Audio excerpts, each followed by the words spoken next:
Well, hi there again. It's Steve at the Vintage Model Channel with another kit review today and a couple odds and ends. We've got the M41 Walker Bulldog medium tank. But before we get to that, let me set this aside.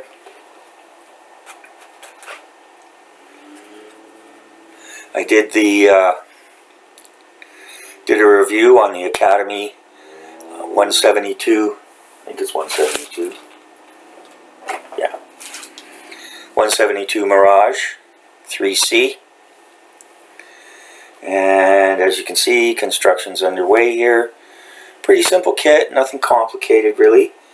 Couple of minor fit issues, no big deal. There's some seams here that'll easily be covered up, same on the underside. I don't think those are panel lines, although they could be. And yeah, pretty simple kit. It said there's a highly detailed cockpit, which it isn't. So anyways, I did the best I could with it here. I don't know if you can see. I painted up the control panel there, and there's a clear plastic piece for the heads-up display. You'll see from the review that the pilot figure was really lame. Long, skinny legs, almost looked like spaghetti strings, and the detail was very poor. So I'm not going to be using that. I thought about putting in the Spitfire pilot that I got with the 148. Actually, what is this? This is 148, not 172. That I got with the Tamiya Spitfire, but I couldn't bring myself to do it because, you know, he had old style helmet, headphones, all that stuff. So anyways, yeah, so that's underway. Got this going.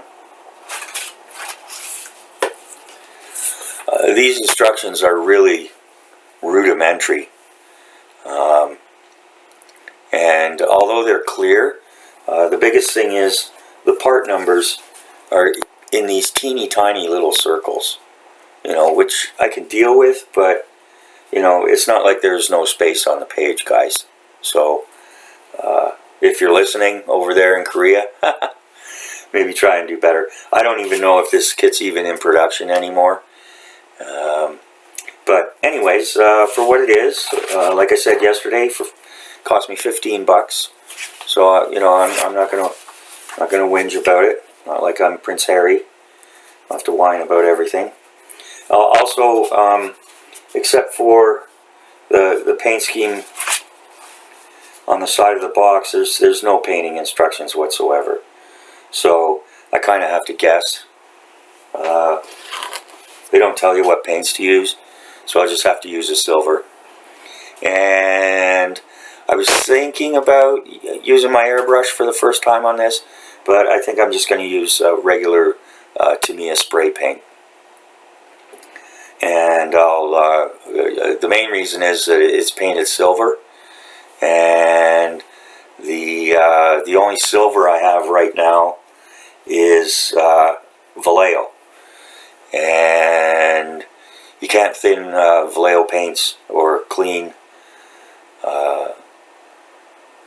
with alcohol.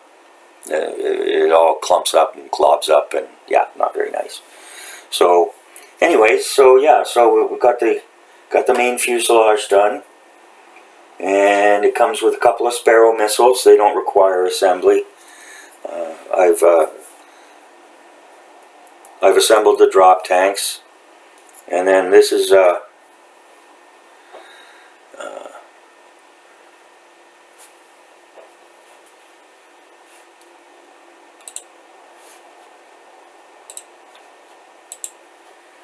Matra R530 missile, near as I can tell.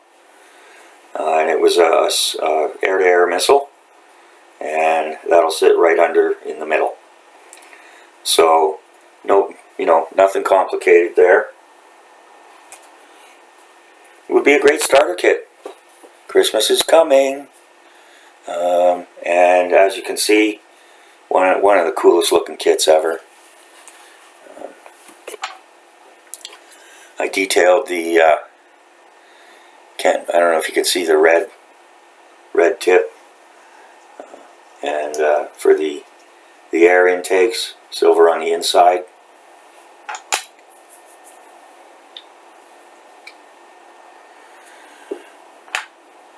So yeah, that's underway. No complaints about the kit. It's pretty basic stuff. So yeah, so there's that. I mentioned too, I had these on the way. Cost me about $20, set of 5.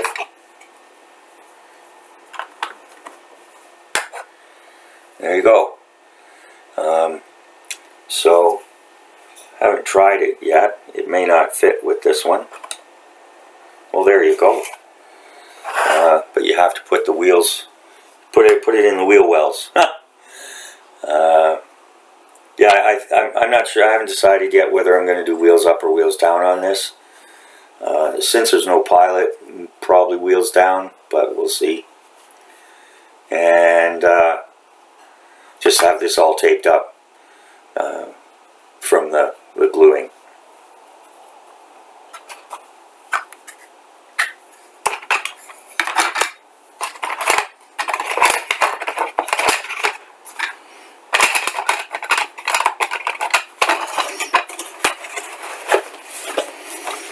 So yeah, $4 a piece. Hard to go wrong there. Nobody seems to give stands anymore, hardly ever. Maybe they do for more expensive ones, kits, but in any case. Okay.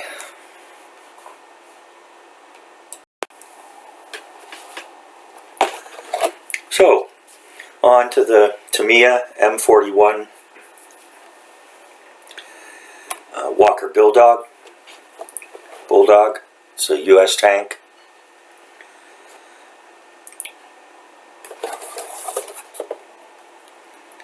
It's Tamiya catalog number 35055. I think originally tooled in 1975 or 6. And so on the box here, we've got the usual Tamiya box. It was shipped in one of the Amazon bubble bags, and arrived mostly intact. Well, completely intact. A little dent in the box here, but otherwise everything looks good. Here we've got a few others in the same series. Panzer III, Matilda, M4 Sherman, and Centurion. I don't think I built this when I was a young modeler. I focused mostly on German armor and American and British aircraft. Why, I don't know. But anyways. Okay, so, nice box art. This was a new box back in 1980 something. So, let's take a look. So on top we've got, as always with Tamiya, you get a full Japanese and English instructions.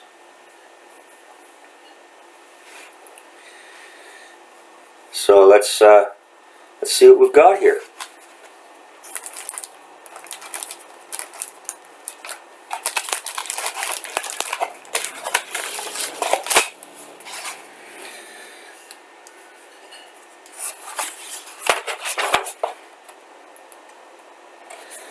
There's a very big write-up on the unit.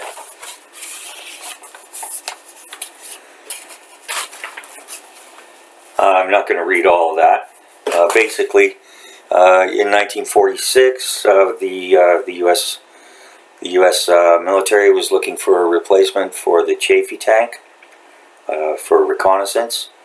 The Chaffee was a good tank and did a great job in World War II, but it was no match for the T-72s that the Soviet Union was putting out. So it was design started in 1946. But being the post-war period and financial stuff and so on and so forth, design was really slow. And then the Korean War started, so they speeded it all up. And the first units, the M41s, they had a lot of problems because they were rushed into production so quickly. They actually never really made it into the Korean War. It was mostly the post-war.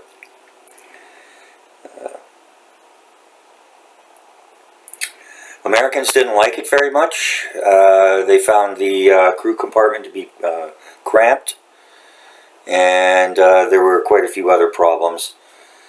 And after the original M41 production, the U.S. military requested 4,000 changes and modifications. So yeah, it had a lot of problems. It was, however, very successfully exported. A lot of countries use it. Asian countries, we'll get to that in a minute, and everywhere from New Zealand to Japan to Brazil, Uruguay, Argentina, a lot of South American countries, and it was quite a serviceable medium tank for the time. It was used quite extensively by the Army of the Republic of Vietnam, the South Vietnamese Army, and they loved it. Being of smaller stature, being built smaller, they had no problems with the size of the crew compartments and so forth, and it was really quite ideal. They used it extensively.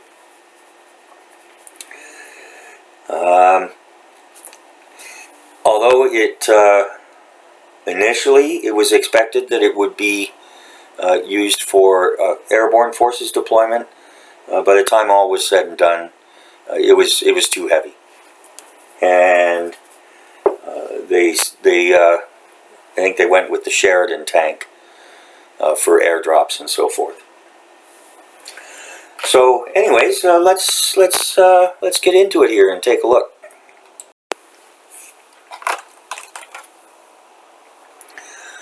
Outside the box, it says highly detailed plastic tracks, and they are very nicely detailed, and the connectors look really good too. 4 pins and holes, they go together quite nicely.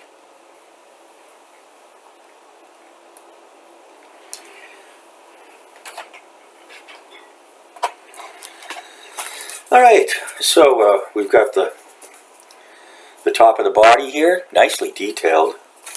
Really nice grille work here. Panels and doors, hatches, vents here. Yeah, lovely.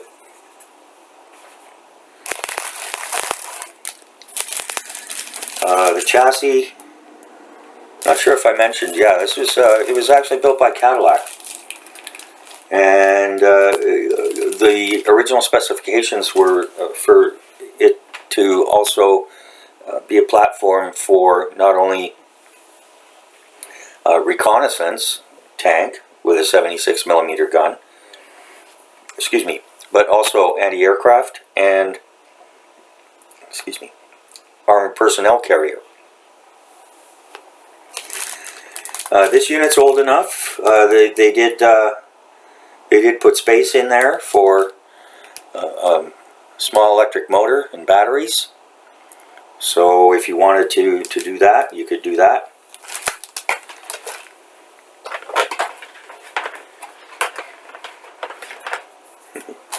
For me, that's kid stuff. But yeah, I mean, yeah, if you wanted to do it. I found the motorized tanks back in the day. I think I only built a couple of them. And yeah, I mean, it really wasn't, it was a gimmick, pretty much. So, but when you're a kid, hey, what the heck? If it moves, it moves. I think probably most people today, if they wanted that kind of thing, they would, rather than modifying this kind of model, they would they just buy a remote control tank. So again, nicely molded. Not seeing any flash. The suspension pieces are included as part of the chassis, so that would make for very easy assembly. And probably a beginner with some supervision would be able to take this on.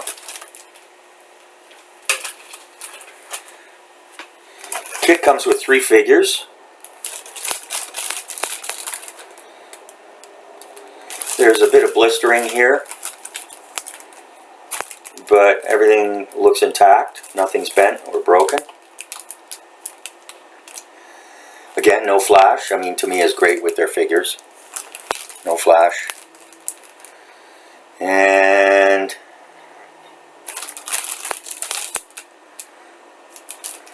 this would have been post-Korean War, so I'm not sure if these figures would be historically correct. I don't know about that.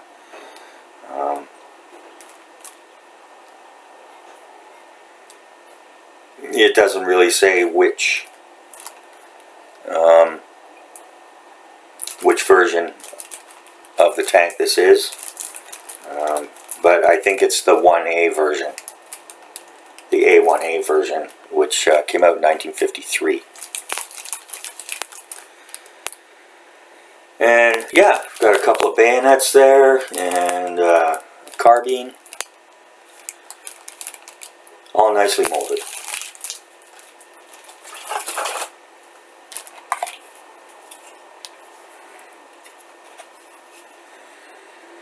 And here we've got the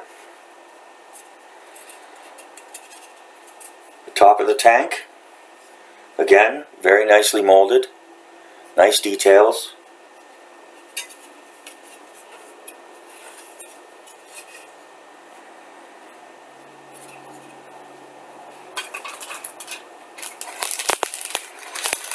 More blistering here,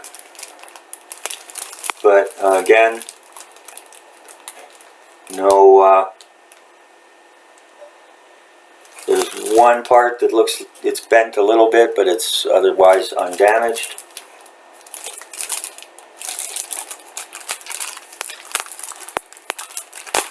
So I'm going to open this one up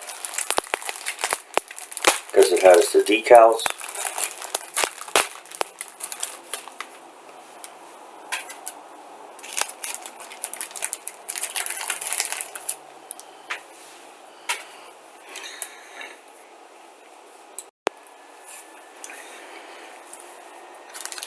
Peter Oxley did a review of this back, I think it was in September.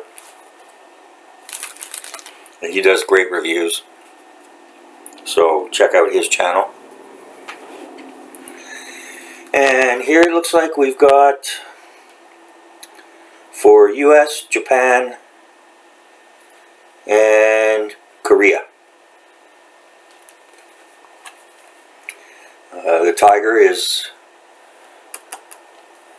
a symbol of strength and protection for the Koreans. And I expect I'll probably either do the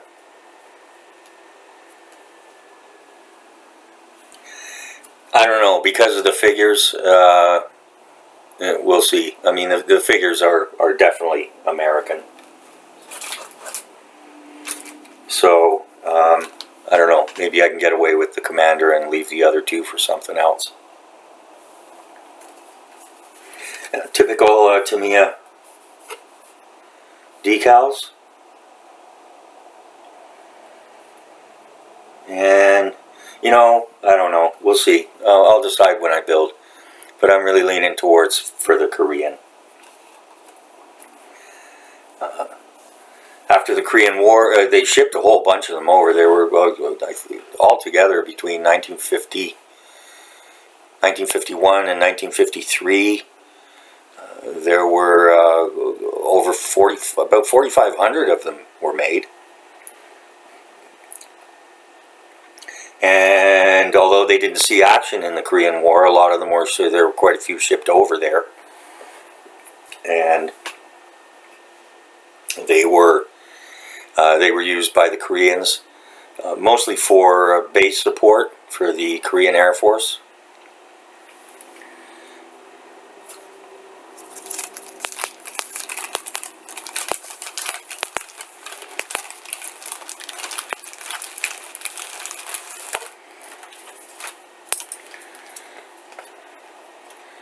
So yeah, perfect sprues, no problems there.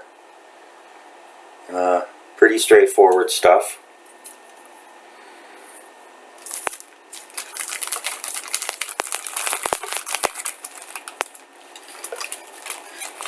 But yeah, I expect a 12, 13-year-old would be able to tackle this without too much trouble, especially if they have some experience.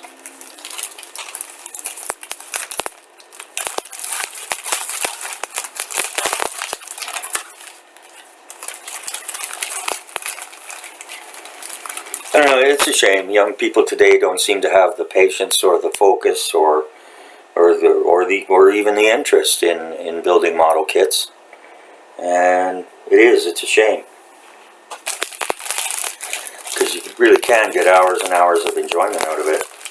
Especially if you live in a place where there's lots of rain or long winters, whatever the case may be.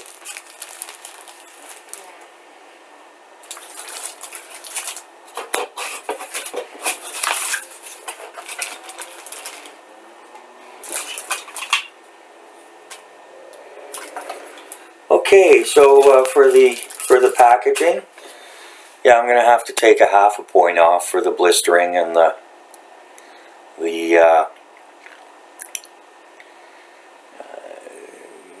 dent in the box and the parts. Yeah, I'm not gonna take off a quarter point. Those two little parts that were just bent a tiny little bit on the sprue, but they weren't broken and totally intact. So this kit cost me about $35. It might seem a bit expensive for that kind of thing, but with the 3 figures, you know, figures are expensive, and Tamiya makes among the best out there. So I'm not going to complain about that. So we'll get this stuff back in.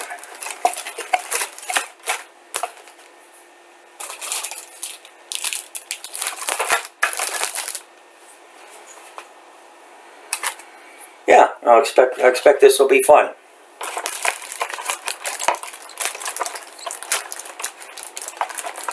Got a whole bunch of German armor.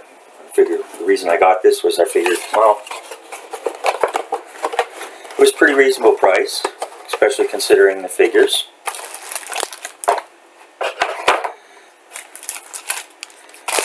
So I thought, what the heck.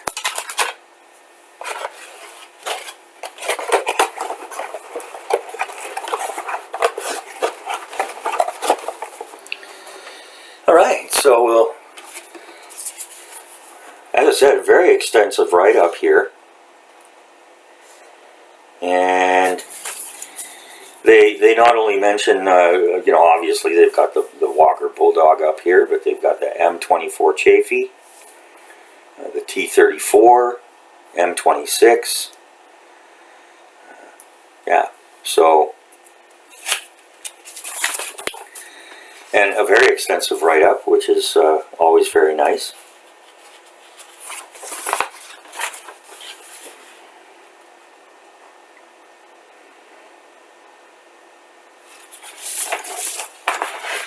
Nice photograph here of the completed model, real life model, or sorry, real life tank. And again, so let's take a look at the instructions. And so we've got the usual read before assembly. They give you the Tamiya tips as part of the kit. They tell you what you'll need: sharp knife, pair of tweezers, file, pair of pliers, screwdriver or hawk knife for the tracks. Caution not to break parts away from the sprue. Use a pair of nippers or a sharp knife.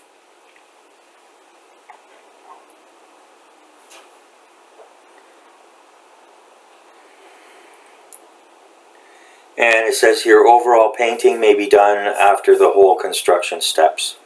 Refer to painting. Yeah, I mean, it's a tank, so it's pretty much one color.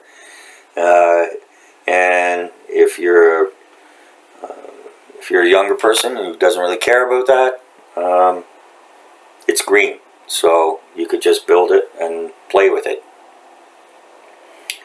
Or you know, an older person could build it and give it to a child to play with. So, although I guess they don't do that much anymore. You know, it's like cops and robbers, cowboys and Indians, playing army. That's, you know, just pretty much not done much anymore. In any case, for better or for worse, I'm not going to make any comment on that other than what I just made.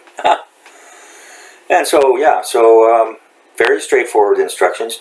You get nice blow-ups of what everything looks like. Lower hull, fixing the wheels, constructing the gun barrel. So it's all here. Very straightforward. Tamiya instructions are great.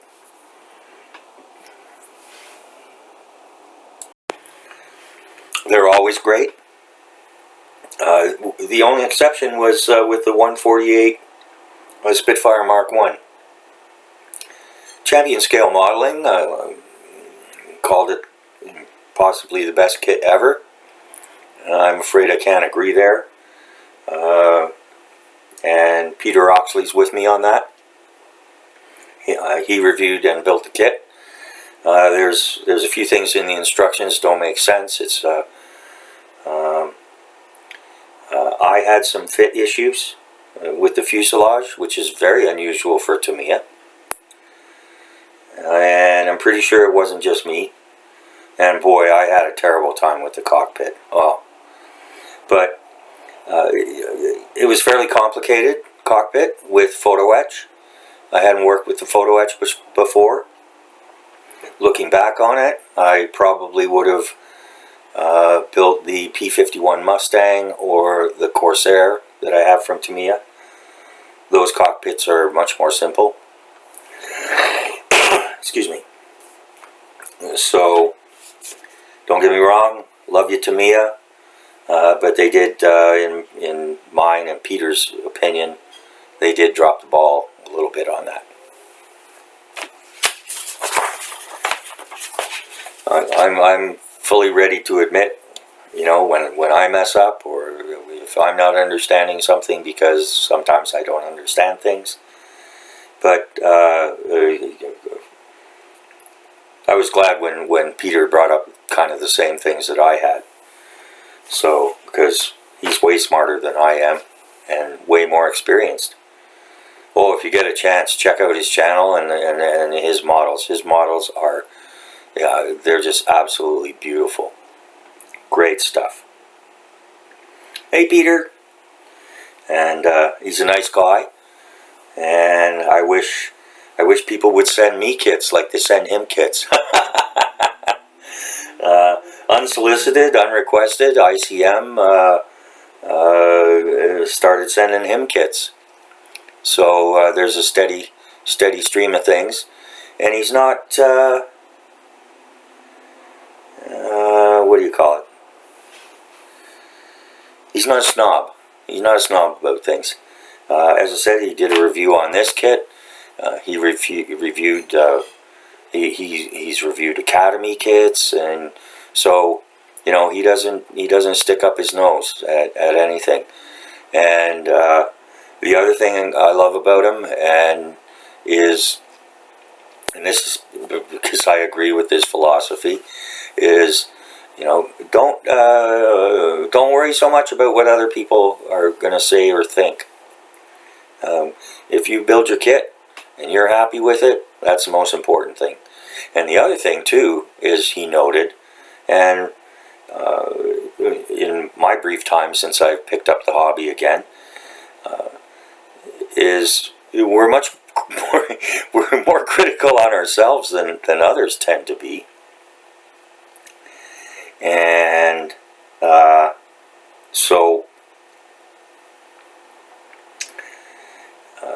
you know, we kick ourselves about this or that, or, you know, wish this was different. But when someone comes over and you show it to them and they're like, oh, that's absolutely awesome. The Spitfire diorama I did, you know, I showed Matt at the hobby shop. I showed him some pictures, and he was like, oh wow, he thought it was just great. And I'm pretty proud of it. It's not perfect, but not so bad for a green giant canned corn box for a base. Excuse me. Oh, and speaking of which, I keep saying I'm not going to speak of it again, but about the Fairchild video that I made, the MPM Fairchild kit, limited edition kit. Was looking at the analytics today, and that's received 3,678 views, which I guess goes to show you that negativity sells more than positivity. I don't know. Anyways, by far, by literally thousands, that's more views than more views than any of my other videos. So, and although I did receive some fairly negative feedback, considering the number of views, it was very limited, very little. So, anyways, gonna leave that for now. Get back to this. Okay, so we've got step 4, and you know, it shows the canvas cover here.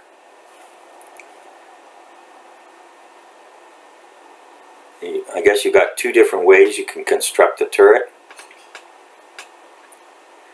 There's a 50 cal machine gun on the top, and in the research it said there's a 30 cal coaxial gun beside the main armament, which I assume means the 76 millimeter gun, but I can't see that here, so I don't know what's going on with that. But in any case, so you know, they've got some nice photographs here, nice blow-ups, and I'll have to look and see what's the difference between turret A and turret B.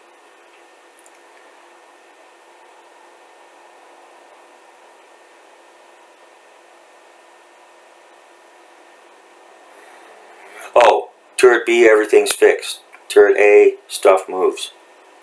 So I guess that means, you know, it rotates like this, and the gun goes up and down. And they give you a nice detail and tips on how to do the canvas. They actually tell you, they tell you and show you how to make it out of actual fabric, which will be interesting. I think I'm going to try and do that.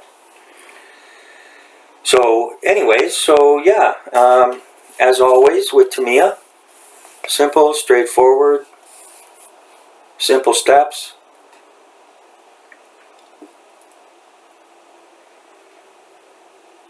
How to melt the tracks together, painting of the figures, construction. I think I mentioned I saw one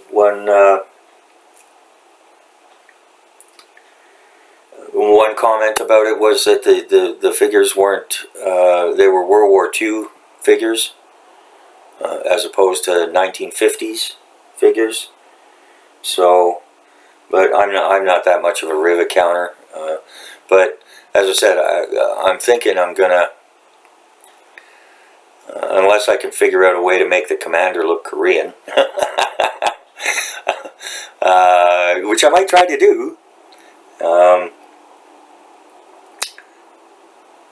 I'll probably just build it without the figures and use the figures for something else. Okay, so finishing up here for the completion, and then we get again a photograph of the completed kit. And we move to the back here. Japan Ground Self-Defense A, B, U.S. Army. And doesn't say anything about Korea here, but you get the decals. And I'll look it up. You know, it's green, right? They didn't camouflage them. So yeah, that's it. Nice little kit. You know, weekend build, couple days, 3 days, depending on how much time you want to devote.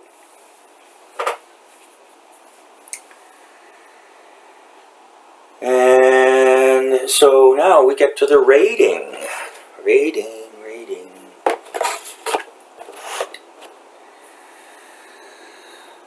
There's no real wow factors here. Actually, I'm going to give a quarter point for those tracks. Those are the nicest I've seen. You know, from the German vehicles and as well as this one. So, yeah, yeah, I'm gonna give a quarter point for that. And we had a half a point off on the packaging and the sprues. Otherwise, the parts are great. Everything's good there. Okay, and I'll give it a half point for value. You get the 3 figures, even though I might not use them. So yeah, so that gives us 10 out of 12, I do believe. No, 10.25 out of 12. So definitely worth taking a look at it. Not the most famous tank in history, but an interesting one. So, alright, so that's it for today then, and we'll bring it in under 40 minutes. So I hope everyone enjoyed the video. Thank you to all my subscribers. Seem to have stalled a bit on new subscribers, but that's alright. I'm not here to get subscribers. I'm glad people watch. And welcome all the comments, any comments, as long as they're respectful.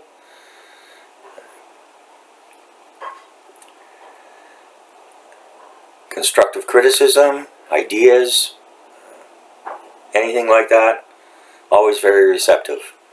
To the one commenter who found the newspaper visually distracting, no more. Well, there's a little bit here in the corner.